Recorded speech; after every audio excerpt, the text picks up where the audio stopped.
Hi guys, welcome to another property showcase by propertycozy.com. We have here a Jack Seal home for the family looking for more space. Taking inspiration from the Spanish and French countryside, the homeowner created a truly special and very comfortable family home in one of Kingston's more coveted neighborhoods.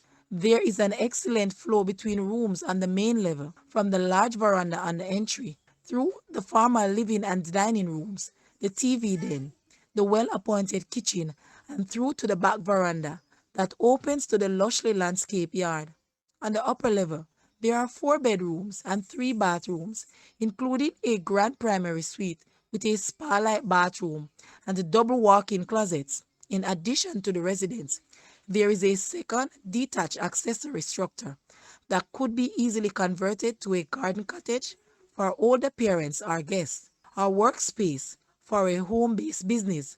This lush, tropical garden with room for a swimming pool completes this one-of-a-kind offering. Guys, let's take a look at this house, and please watch the entire video for more details at the end.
The asking price for this house is US 800,000 or Jamaican $123.1 million. To purchase or make an offer, please take a look at your screen, or you may visit the description area below for full details. If you like this video, please hit the like button and also share with a friend. Thanks for watching, guys.